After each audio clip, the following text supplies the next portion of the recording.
Hello, everyone, and welcome to the Rob Harkavy interviews only on Out News Global. No preamble today. We're going straight over to Ukraine to meet an amazing young woman, Alina Tykhonova. Alina, thank you so much for joining us. Hello. Yeah, thank you for inviting me to Sure. speak.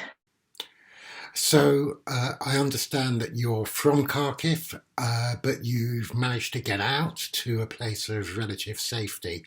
But can you tell us, before you left Kharkiv, what life was like on the ground there? Yeah, so first I decided to stay in the city and help volunteers, and we became me and friends blood donors. So the life stopped, to be honest, and we stopped counting. We actually started counting just the days when the war started. Mhm. So there wasn't any like February 27th or it's the first day of spring.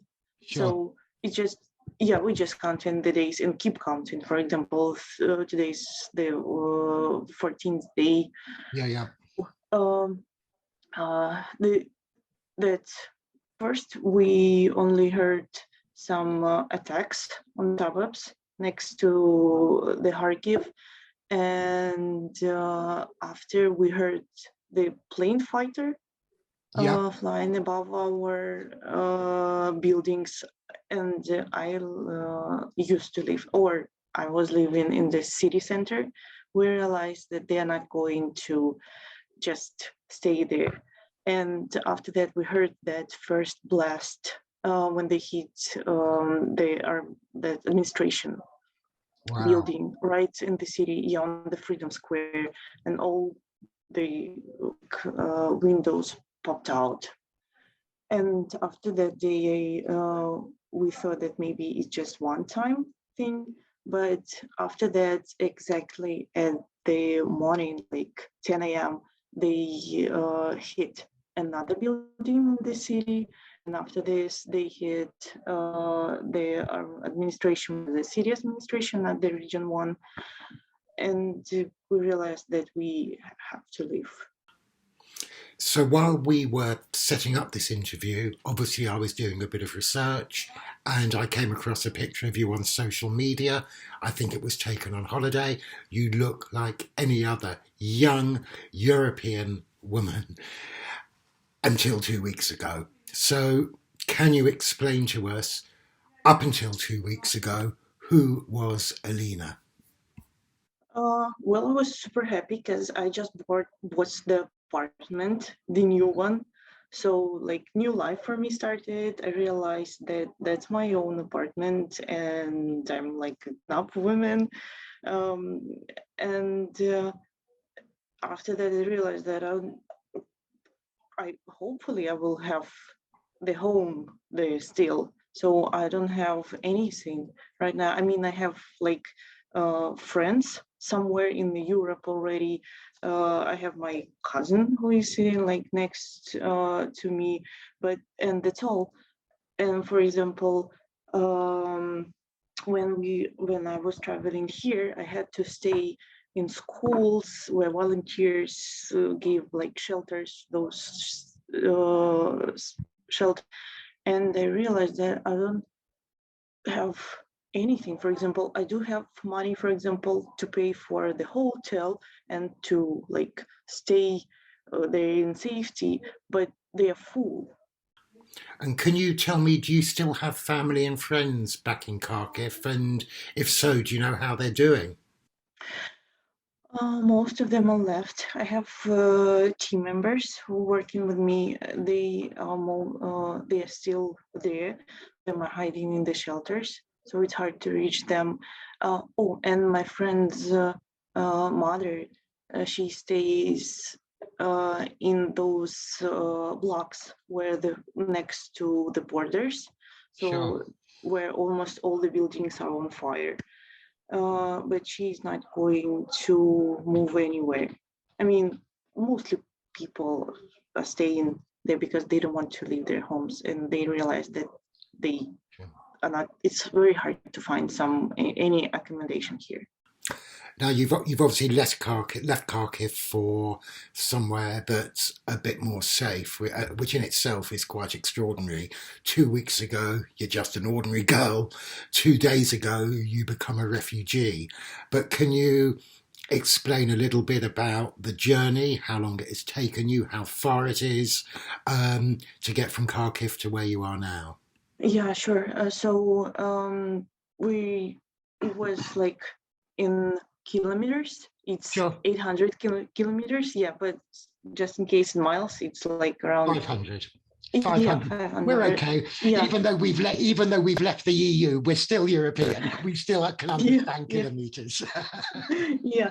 So I mean, in our usual daily life, it will take us around maybe 2 days or perhaps one day, but it took us 5 days to get here because of the traffic, because of those block posts when they had to like check your documents and IDs and something like this. So we had to stay in the offices. One time we stayed on that shelter school. It was just a normal school where, and actually people gave us like food, and they offered different like soups or potatoes. I mean, something like this. So I mean, it was really nice from their side. And one time we found some relatives of our friends and stayed there as well. But I mean, yeah, I realized that refugee It's that I had crazy, to isn't it? sleep on the mattresses where with like 50 people in one room, and we realized that coronavirus is like Yeah. not a problem for us anymore. Something that has really stood out, certainly for those of us here in Britain watching this appalling situation from afar, is the morale and spirit of the Ukrainian people. It really is quite humbling, especially in the face of, I was going to say war, but actually it's war crimes, it's murder, bombing civilians and schools and hospitals. It's absolutely appalling, but you don't need me to tell you that. But how is the morale on the ground holding up right now? Yeah, so we have a lot of memos where we uh, trying to dream that um, the aggressor that we have next to our country will die very, very soon. Hmm. Um, and I don't know what did he expect, but maybe he expected that it will like break us apart. But we actually like super really united. We realized that we are this time we're not going to give him our land or people, and we can see that uh, they have been murdering our kids, like elderly people, our friends and colleagues for 2 weeks. And I mean, this is insane. And we just realized that we need to be united. I think it's fair to say that a lot of Western governments took their eye off the ball with regard to President Putin's ambitions, especially after what has happened in the Crimea and in the eastern regions of your country. Were you guys as surprised at what has happened as we were, or have you perhaps been expecting something like this all along? Well, people for example, from the United States and the news from Europe, they were saying like, oh, you would be having invasion like February 16 and February like Yeah. 18. We're like, nah. I mean, it was insane to think that somebody will do this because they realized that there will be sanctions, Yeah. that they will have uh, I mean, the borders, and nobody would be going to speak to them. Yeah. War, no cooperation. I mean, the economy would fall. Yeah, now here's a pretty tricky question to have to ask because the resilience of the Ukrainian people is quite overwhelming. But the fact is that Russia has much more firepower and much more manpower. Do you think that a Russian victory is inevitable, or do you think that Ukraine will hold on and turn back the aggressors? Well, we were expecting like Russian people to go and start some saying that they don't believe in this, but they do. A lot of people, a huge percentage, believe that they are saving us in this like military operation.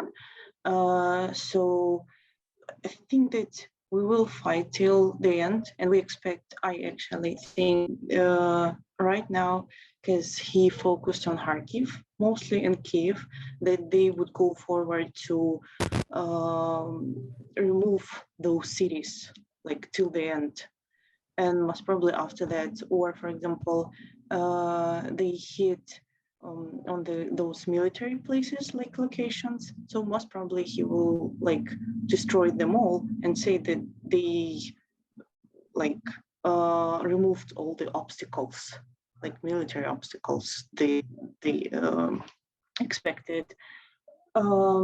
So also we had some 3 of negotiations with Russians to